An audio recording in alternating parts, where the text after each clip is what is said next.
All right, we're going to hear House Bill 55 next. All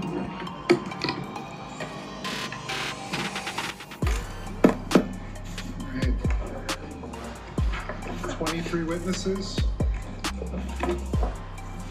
Megan McDermott, Colin N., Andrew Willett, Harold Coleman, Maria Spears. Delegate Ruff, when you're ready for 3 minutes, please. Thank you, Mr. Chair. Good evening.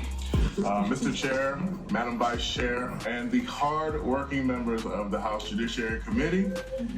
For the record, I'm Delegate Malcolm P. Ruff, Legislative District 41 in Baltimore City. I'm here to introduce House Bill 55, which adds Section 10-113 to the Criminal Procedure Article to grant the judges of our state in the district and circuit courts the discretion to determine whether or not to expunge any criminal conviction.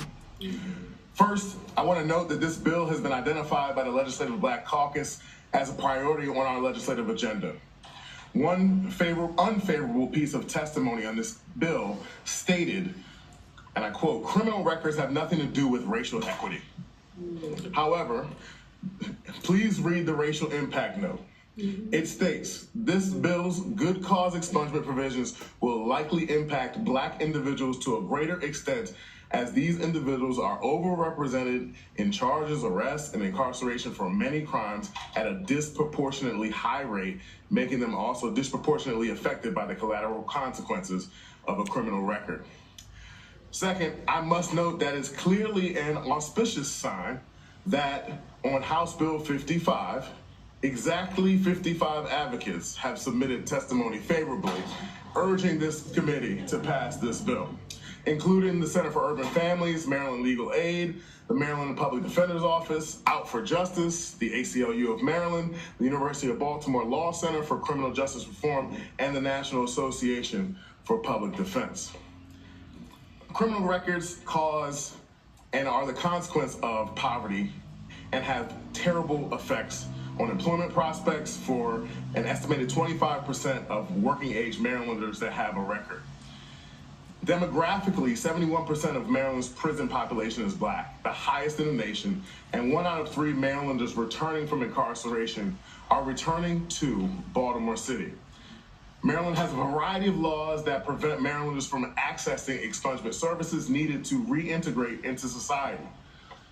Nearly 93% of all charges are not expungible, and people are not able to get over the barriers to education, employment, housing, public assistance, occupational licensing, and many other things. This is a clear and logical solution to the expungement access problem. It allows our judges to use their sound discretion to grant a petition for expungement, and the good cause provision already exists, but it's rarely granted even in the context that it exists now, which is for non-convictions. There are specific factors: the nature of the crime, the person's character and history, the person's risk to public safety, any successful rehabilitation, the amount of time since the conviction, and the impact that we just talked about on all these barriers. So to wrap up, I will just say, if we can trust the courts to punish and convict individuals with sentences that will drastically alter their lives, potentially for decades, we should trust these same jurists when granting expungements. And for those reasons, we respectfully urge a favorable. Thank you very much. Who'd like to go next?